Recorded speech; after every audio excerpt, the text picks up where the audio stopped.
Hi, and welcome to Fantastic Four Day. Today we're going to be talking about the Fantastic Four number 13, The Red Ghost. I'm Tom Scioli, author of Godzilla's Monsterpiece Theatre, a new comic from IDW. Issue 1 is in stores in October. Nice cover here, nice depth of field. I like the subdued color treatment as we're depicting the moon. The story starts off with a bang, with an explosion. There's a fire in the Baxter building, but the other explosion is the credit box. This issue as inker is Steve Ditko. So, I can't imagine a better combination. You have basically the three architects of Marvel Comics, Stan Lee, Jack Kirby, and Steve Ditko, all working on one story together. So yeah, this fire breaks out in Reed's lab, and then Reed springs out in this stretchy asbestos suit that he was wearing because he's working on a new rocket fuel. This tiny bit of rocket fuel can cause immense amounts of flame and heat. It's composed of substances found in a meteor crater. I first got the idea for creating it years ago, and I think the Reds thought of it then too.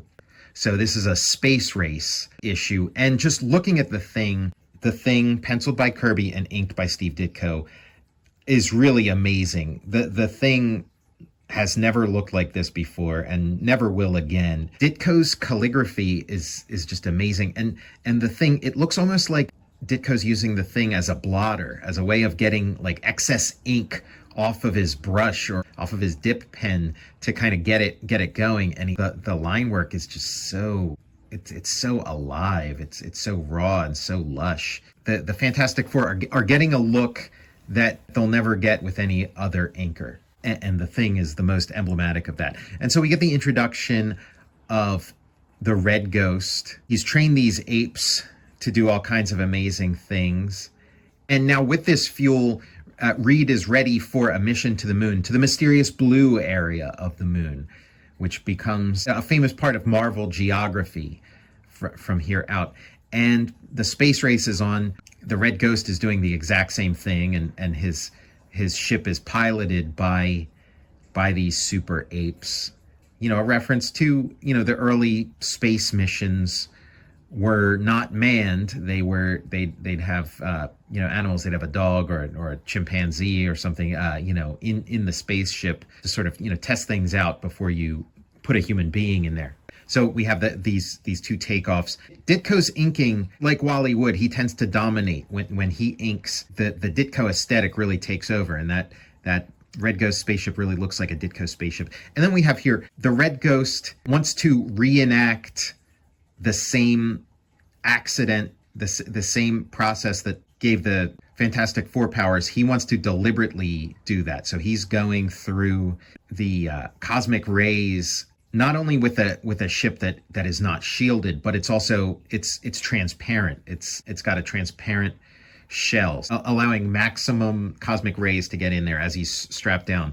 This panel here is just beautiful. I feel like, it feels like Sin City. I feel like Frank Miller saw this panel at a formative age, and it was burned into his retinas and burned into his brain, and he sort of took it with him into Sin City. But it's just that magic of Kirby inked by Ditko. And Stan Lee had, famously said that he felt Steve Ditko was Jack Kirby's greatest inker, and this issue makes a strong argument for that. It's early in the run of Fantastic Four, so this is an attempt at creating, sort of like an evil Fantastic Four, a supervillain version. And it's interesting when you hold this mirror up to the Fantastic Four, what it says about the Fantastic Four, because you have the Red Ghost, who's sort of the leader, the Reed Richards, and he's the only human. The rest of his team are apes that just follow his orders, and sometimes they gripe and growl and howl at him, but he's still the boss. So that's an interesting, this dark reflection sheds some interesting light on the dynamics of the Fantastic Four. All the apes have different powers, and one of them can transform into different forms. One of them has magnetic powers. And Johnny has this special suit that allows him to have like a little atmosphere around him while he flies around in space and does some reconnaissance on the Red Ghost's ship. But his magnetic ape repels Johnny, and Johnny just barely makes it back to the Fantastic Four spaceship. Now it's time to land on the blue area of the moon. This is a beautiful drawing. Again, Kirby's understructure and then Ditko's calligraphy just looks amazing. And the blue area of the moon is going to show up in a lot of Marvel comics after this, and that's the drawing that gets referenced. There's a lot of thing in this issue, and again, just that Ditko calligraphy just looks incredible. And we get to see the Red Ghost's powers. He is truly a ghost. He's sort of like the Invisible Girl. You can still see him, but he's insubstantial if he's not there. He truly is a ghost. We get the entrance of a new character. Enough, put down that weapon. The Watcher commands you. And now these apes are struck and placed in these spheres, and we get just this really great introduction to the Watcher, an amazing character that becomes one of those foundational characters of the Marvel Universe and sort of a central character for the What If series and Grand Design series. One of these early representations of sort of like a sci-fi god-like figure for, the superheroes to be in awe of. And he tells a little bit of his backstory. Hear my words, you of Earth. I come from a world so far from here that you do not even suspect its existence.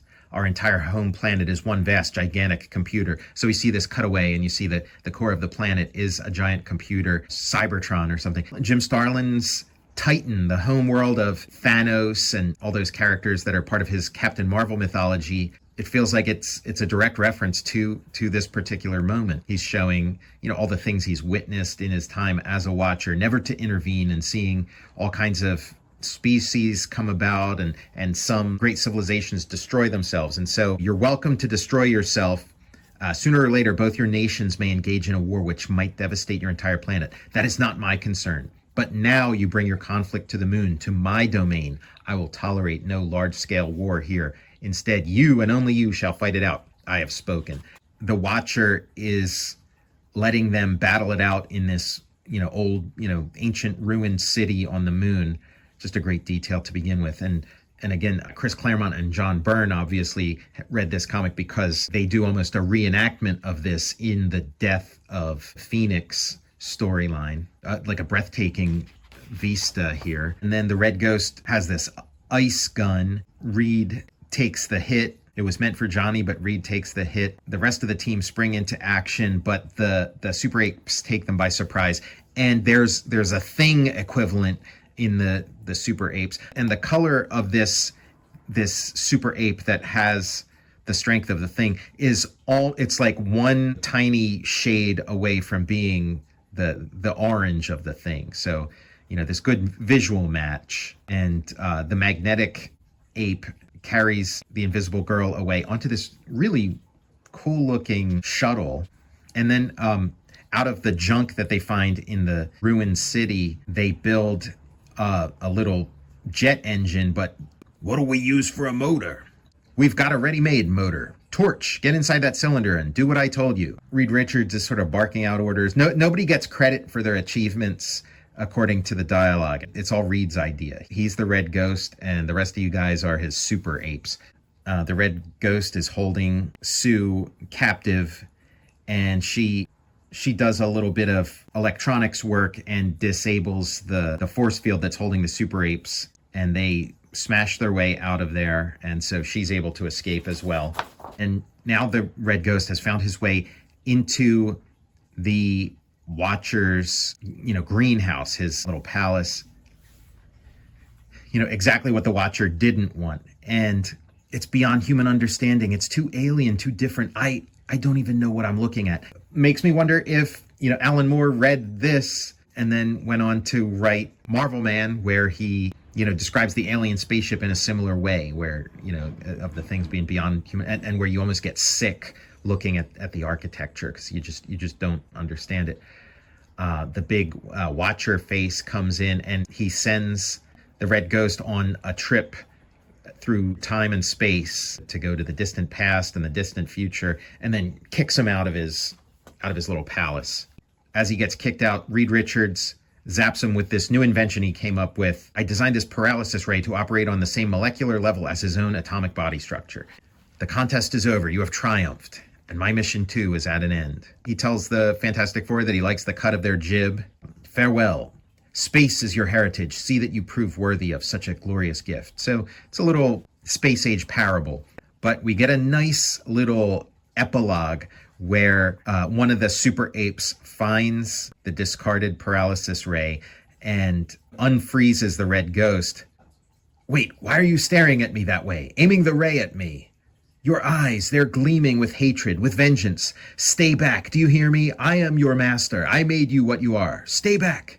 It's no use. I can't control them. And as long as he holds the paralysis ray, I'm at his mercy. There's a shift in the power dynamic of Red Ghost and his super apes. You know, there's a new sheriff in town. And that's not how a real team works. You can't just have, one guy barking out the orders. It's going to breed resentment. And who knows, maybe this ape with a freeze ray might end up being a better leader than the Red Ghost. I'm Tom Scioli, author of Godzilla's Monsterpiece Theater, a new comic book from IDW, in stores in October. I'll see you next time for Fantastic Friday.